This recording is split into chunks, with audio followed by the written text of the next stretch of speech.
शऊरी एहसास है कि आप लोग मुझे अपने दरमियान देख के हैरान हैं और मैं आपकी हैरानी को अच्छी तरह समझ सकता हूँ।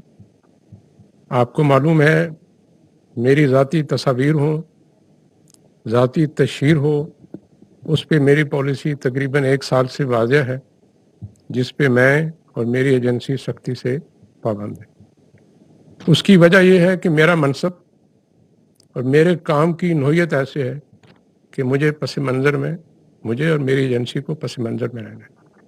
लेकिन आज का दिन कुछ मुख्तलिफ है। आज मैं अपनी ज़ात के लिए नहीं आया आपके पास, बल्कि अपने अदारे के लिए आया हूँ, जिसके जवान, जिसके ऑफिसर सुबह शाम इस वतन की हिफाजत में अपनी जानों के नजराने पेश कर रहे हैं।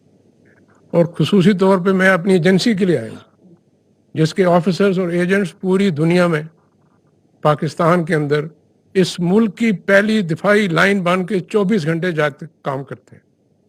जब उनको झूठ की बुनियाद पर बिला जवाज तनकीद का, तहजीक का निशाना बनाया जाए, तो बहसीत इस एजेंसी के, इस अदारे के सरबराह के, मैं खामोश नहीं रह सकता।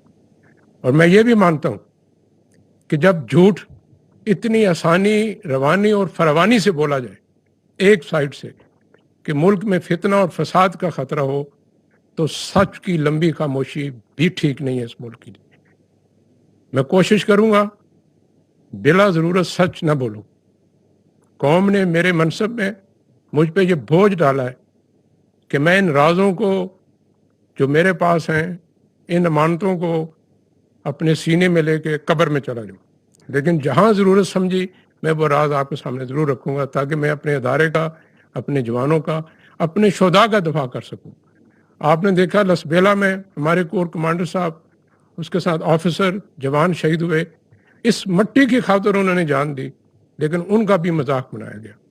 लिहाजा इस पस मंज़र में जो आपने पहला सवाल पूछा है कि मीर जाफ़र, मीर सादिक और गद्दार की क्या पस मंज़र है, देखिए, इसमें दो राय नहीं है कि आप किसी को मीर जाफ़र कहें, मीर सादिक कहें, आपके पास कोई शवाहिद ना हो, तो ज़ाहिरी बात है इसकी जितनी भी मजम्मत की जाए ये कम है।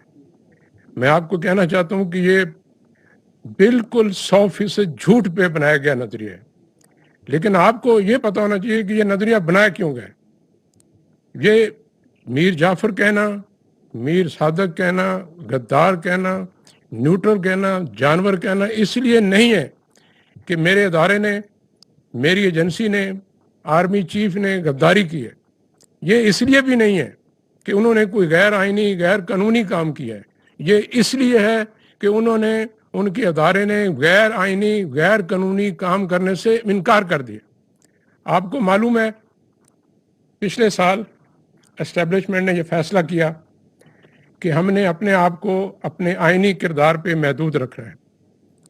ये फर्द वाहिद का फैसला नहीं था, सिर्फ आर्मी चीफ का फैसला नहीं था। इस पे अदारे के अंदर इसकी क़यादत में बहुत बहस हुई और हम इस नतीजे पे पहुंचे कि मुल्क का मफाद इसी में है, अदारे का मफाद इसी में है कि हम अपने आप को आइनी किरदार पे महदूद कर लें, सियासत से बाहर निकल जाए।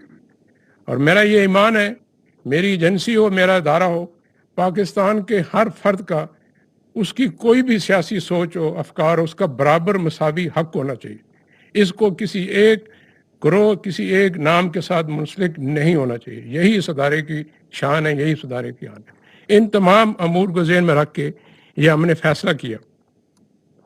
आपको मालूम है, पिछले साल से और बिलखुसूस इस साल मार्च में हम पे बहुत प्रेशर आया और मुख्तलिफ तरीके से प्रेशर डाला गया, लेकिन अदारे ने और आर्मी चीफ ने यह फैसला किया कि हमने जो बुनियादी फैसला किया हुआ है कि अपने आप को आइनी किरदार पे महदूद रखना है, हम उससे नहीं हटेंगे। मैं ये भी आपको बता दूं, जनरल बाजवा साहब चाहते तो अपने आखिरी 6-7 महीने बहुत सहूलत से गुजार सकते थे।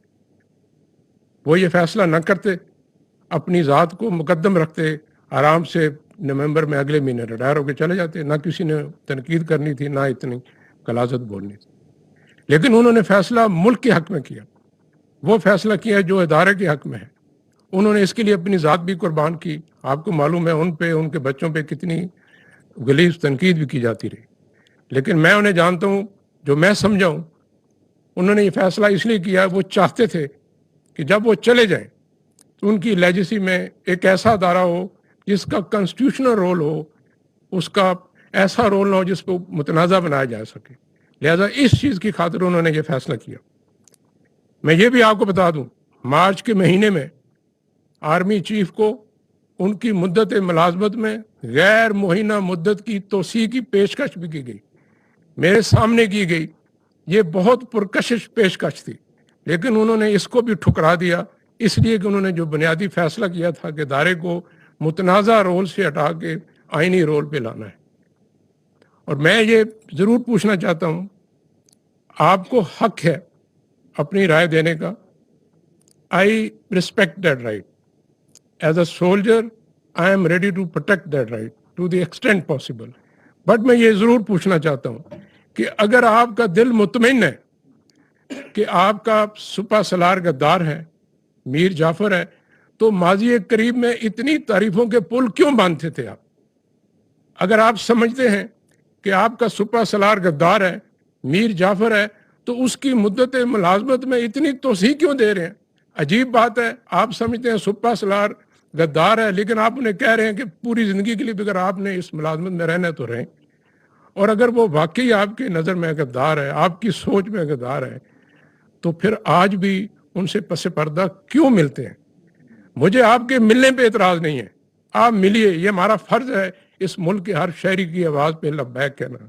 لیکن یہ نہ کریں کہ آپ رات کی خاموشی میں بند دروازوں کے پیچھے ہمیں ملیں, اپنی آئینی غیر آئینی خواہشات کا اظہار کریں, وہ بھی آپ کا حق ہے.